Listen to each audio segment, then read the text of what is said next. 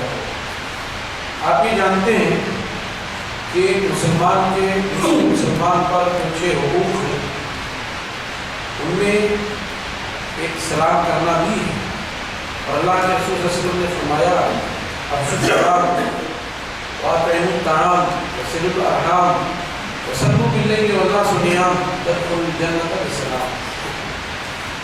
سلام کو عام کرو، اور سلام کے عام کرنے کی حکمت یہ ہے کہ آپس میں محبت پیدا ہوگی، اور جب آپس میں محبت پیدا ہوگی تو ایک دوسرے کے خیر خواہ ہوں گے، اور اس طرح سے لوگوں کو بھلائیوں کا حکم دیں گے، برائیوں سے روکیں گے۔ تو آپس میں سلام کرنا یہ تو معروف ہے، لیکن غیر مسلموں کو سلام کرنے کے سلسلے میں اگر آدمی کی اپنی کوئی ذاتی ضرورت ہے یا اس کے پاس اسے جانا ہے، تو یہ جو ہمارا اپنا سلام ہے، السلام علیکم ورحمۃ اللہ وبرکاتہ، یہ سلام کو نہیں کر سکتے، بلکہ السلام علی من اتبع الہدی، السلام علی من اتبع الہدی، اس طرح کی بات کہہ کر کے اس کو اپنی جانب متوجہ کیا جا سکتا ہے، وہ یا آپ نے اس کو سلام کیا۔ لیکن یہ جو اہل اسلام کا سلام ہے وہ غیر مسلموں کو تو بالکل نہیں کر سکتے۔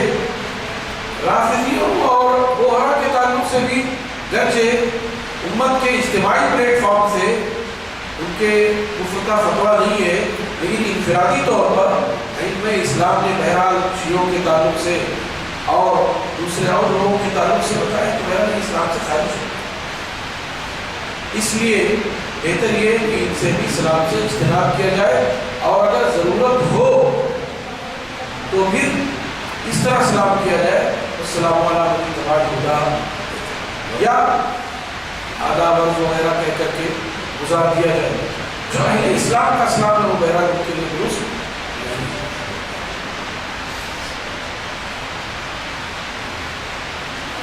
ایک سوال یہ ہے کہ امام بخاری رحمۃ اللہ علیہ نے کس قسم کے باقی امام کے پیچھے نماز درست ہے فرمایا؟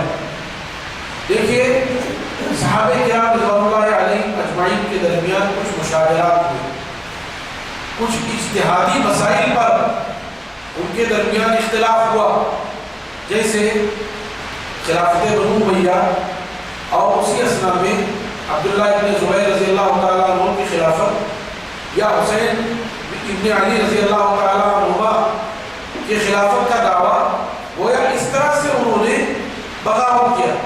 لیکن یہ وہ لوگ تھے جو اسلام میں کسی طرح کی اسلامی تعلیمات میں کوئی رد و بدل نہیں کرنا چاہتے تھے، اسلامی تعلیمات کے تئیں کسی طرح کا کوئی ہدف اور کوئی انحراف ان کے یہاں نہیں تھا، اس طرح کی بات نہیں ہے۔ لیکن کوئی ایسا شخص جو خود بدعتی ہو، بدعت گر ہو اور اپنے بدعت کی طرف دعوت دیتا ہو، کوئی شخص بدعتی ہو، بدعت گر ہو اور اس بدعت کی طرف دعوت دیتا ہو، تو ایسے امام کے پیچھے نماز نہیں ہوتی۔ یہ بات ذہن میں رہے کہ آدمی خود بدعت کا مرتکب ہے، بدعتیں ایجاد کر رہا ہے، اس بدعت کی طرف لوگوں کو بلاتا ہے، تو ایسا شخص اس کے پیچھے نماز درست نہیں ہو سکتی۔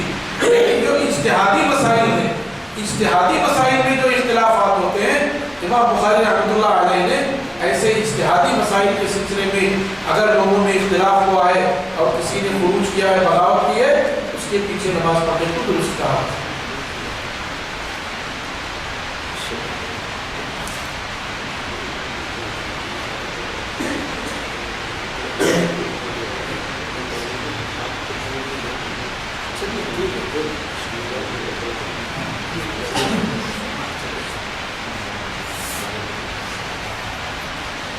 اسی طرح سے ایک سوال یہ ہے، کیا بچے کی پیدائش کے بعد کان میں اذان دینا ثابت ہے؟ دیکھیے ہمارے یہاں جو معروف ہے وہ یہ کہ بچے کی پیدائش کے بعد اس کے دائیں کان میں اذان دی جائے اور بائیں کان میں اقامت کہی جائے. تو یہ جان لیجیے کہ بائیں کان میں اقامت کہنا کسی بھی صحیح حدیث سے ثابت نہیں ہے، اور جس روایت میں اس کا ذکر ہے وہ ضعیف ہے، قابل احتجاج قابل حجت نہیں ہے. البتہ بچے کے کان میں اذان دینے والی جو روایت ہے اس کے سلسلے میں کلام تو کیا ہے، لیکن وہ روایت حسن لغیری کے درجے تک پہنچتی ہے، اور اس کی روشنی میں علماء اس بات کی اجازت دیتے ہیں کہ ہاں کان میں اذان کہہ سکتے ہیں. حسن لغیری تک وہ روایت پہنچتی ہے اور قابل احتجاج ہے، اسی لیے کان میں اذان دینے کے تعلق سے تو اجازت دیتے ہیں لیکن اقامت کے لیے اجازت نہیں دیتے.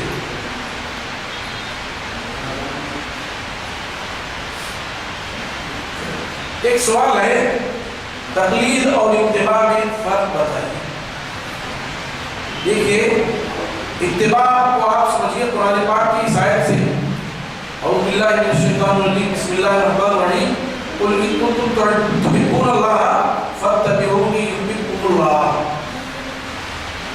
رسول صلی اللہ علیہ وسلم کی زمانی امت کو اور عام انسانوں کو یہ کہلوایا گیا کہ اگر تم یہ چاہتے ہو کہ اللہ تم سے محبت کرے، قل ان کنتم تحبون اللہ، اگر تم اللہ سے محبت کرتے ہو فاتبعونی، سو میری اتباع کرو.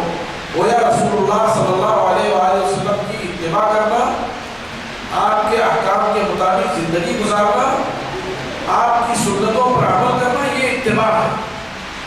اور امت کے کسی فرد کے پیچھے چلنا یہ تقلید ہے. رسول اللہ صلی اللہ علیہ وسلم کے سنتوں پر عمل کرنا تقلید نہیں کہلاتا.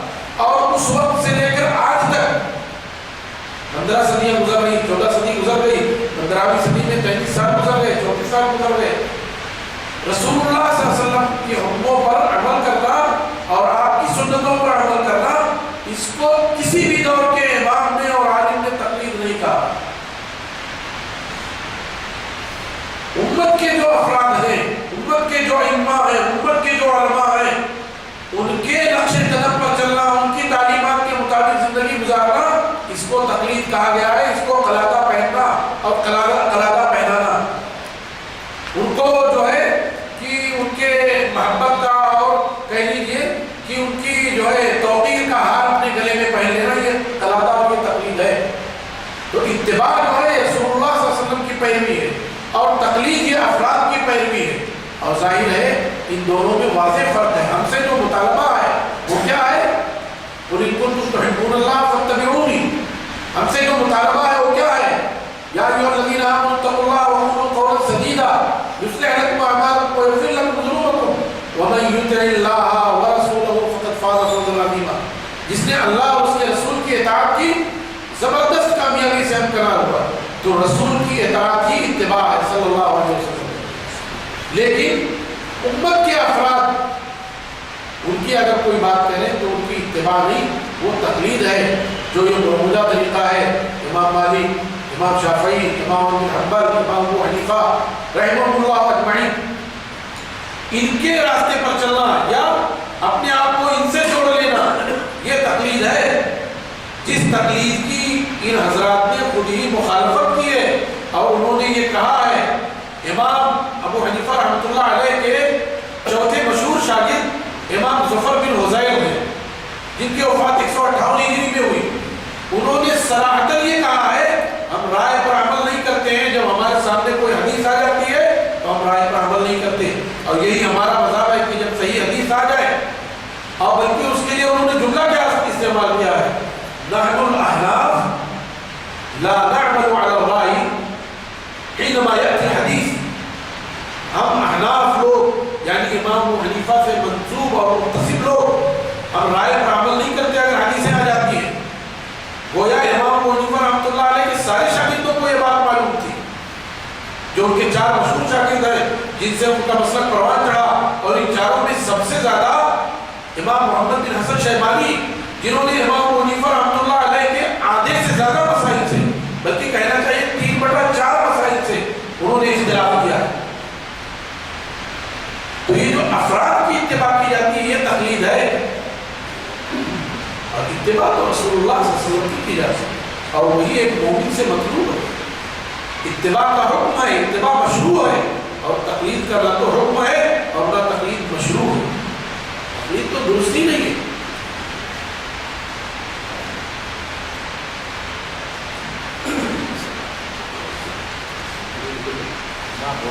جزاک اللہ خیر. میں مولانا کا بہت ہی مشکور ہوں کہ آپ نے ہماری دعوت پر یہاں آپ تشریف لائے اور ہمیں مستفید فرمایا. میں اللہ سے دعا کرتا ہوں کہ اللہ رب العالمین آپ کے سفر کو قبول فرمائے اور آپ کی عزت عزت دلائے. مولانا اپنی جمعیت کے ناصحی کے طور پر یہاں حاضر ہے. اللہ تعالیٰ آپ کو شفائے کاملہ عطا فرمائے. اب چند سوالات ہیں مختصر سے وقت میں. اب ہم کہتے ہیں کہ یہ سلسلہ ختم کیا جائے. انشاءاللہ آئندہ بھی یہ سلسلہ جاری رہے گا. جتنی دیر ہم نے جو سنا اللہ سے یہ دعا ہے اللہ رب العالمین اس کو سننے اور اس کو عمل کرنے کی توفیق عطا فرمائے.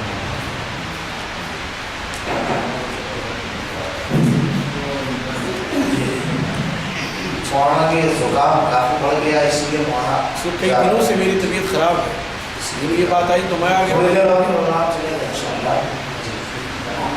ابھی ایک جو سوال کا الحمدللہ شیخ نے بڑا تفصیلی جواب دیا. تقلید اور اتباع کا فرق میں صرف 2-3 جملے میں اس میں کہوں گا. دیکھیے اتباع کا لفظ ایسا ہے جو قرآن میں آپ کو صرف رسول کے لیے اللہ کے لیے لفظ نہیں. اتباع اللہ کے لیے اگر آپ دیکھیں گے تو اطاعت کا لفظ ملے گا جو رسول اور اللہ دونوں کے لیے اطیع اللہ و اطیع الرسول. لیکن اتباع کا لفظ اللہ کے لیے آپ کو کہیں نہیں ملے گا. اس لیے اتباع اور اطاعت میں ایک فرق ہے. اتباع میں نقالی کا معنی پایا جاتا ہے، یعنی ہو بہو نقل کرنا، نقالی کا معنی پایا جاتا ہے. اتباع کی معنی یہ ہوگا. تقلید کا معنی یہ ہوگا کہ گردن میں پٹا ڈالنا. یہ لغوی معنی بتا رہا ہوں، لغوی معنی بتا رہا ہوں. جیسے جانور کی گردن میں پٹا ڈالا جاتا ہے اس کو تقلید. اور اصطلاحی معنی اس کا یہ ہوگا تقلید کا غیر نبی کی بات بلا دلیل ماننا، یہ تقلید کا معنی ہے. تو اتباع اور تقلید دونوں برابر ہو سکتے ہیں کیا؟ اتباع اور تقلید دونوں برابر ہو سکتے ہیں معنی کے اعتبار سے. اتباع اگر آپ کرو گے تو اللہ تعالیٰ اتباع کا فائدہ یہ بتا رہا ہے کہ اگر آپ اللہ سے محبت کرتے ہو اور آپ اللہ کی محبت چاہتے ہو تو اتباع سے اللہ کی محبت ملے گی. نبی کی اتباع سے تو یہ چیز ہے. کیا تقلید کے بارے میں بھی کہیں قرآن میں کہا گیا کہ تقلید سے اللہ کی محبت ملے گی؟ کہیں کہا گیا ہے؟ تو دونوں میں فرق ہو جائے گا. ورنہ کہیں تقلید کے بارے میں کہہ دیا جاتا ہے اگر آپ تقلید کرو گے تو آپ کو اللہ کی محبت مل جائے گی. یہ دونوں الگ الگ چیزیں. تقلید 34 صدی ہجری کی پیداوار ہے. مولانا ابوالکلام آزاد رحمۃ اللہ علیہ کہتے ہیں کہ نہ میں سیاست میں تقلید کو درست سمجھتا ہوں نہ مذہب میں. اور ایک اور چیز ہمارے تعلیم کہتے ہیں کہ چاروں ائمہ کرام امام ابو حنیفہ رحمۃ اللہ علیہ، امام مالک، امام شافعی، امام احمد بن حنبل یہ کسی کی تقلید کرتے تھے کیا؟ امام ابو حنیفہ رحمۃ اللہ علیہ کسی کی تقلید کرتے تھے؟ آپ لوگوں کے علم میں ہے کیا کسی کی تقلید کرتے تھے وہ؟ نہیں. تو وہ کیا ہوئی؟ اگر مقلد ہوئے نا تو ہمارے ہوئے کہ تمہارے؟ مقلد امام پکڑ کر لاؤ پھر بحث کرنا. امام ابو حنیفہ رحمۃ اللہ علیہ کس کی تقلید کرتے تھے؟ کسی کی کرتے تھے؟ نہیں. تو غیر مقلد ہوئے. امام شافعی، امام مالک، امام احمد بن حنبل تو ہمارے ہوئے نا. وہ بھی اس کو صحیح نہیں سمجھتے تھے ورنہ کرتے. اللہ کے نبی جن پر وہ عمل کرتے ہیں تو اللہ کے رسول صلی اللہ علیہ وسلم کسی بھی چیز پر خود عمل کیا کرتے تھے. ایسا کہ نہیں خود عمل نہ کریں اور لوگوں کو عمل کا حکم دے کر ضروری قرار دیں. اسوہ نمونہ بنایا اللہ رب العالمین نے. آپ نے جن کو اسوہ نمونہ بنایا جن کی تقلید کرتے وہ خود کیا ہوتا ہے؟ وہ خود کسی کی تقلید کیے ہوتے کبھی کی انہوں نے تقلید تو انہوں نے خود نہیں عمل کیا اور آپ اس پر عمل کر رہے ہیں اور اسی کو پورا دین بنا لیا آپ نے. خیر بات اس پر لمبی آ چکی ہے انشاءاللہ پھر کبھی اس پر. تقلید کا جو معاملہ ہے امام ابو حنیفہ رحمۃ اللہ علیہ کے شاگردوں کے بارے میں جو انہوں نے کہا ہے یہ ایک لمبا موضوع ہے. خود امام محمد رحمۃ اللہ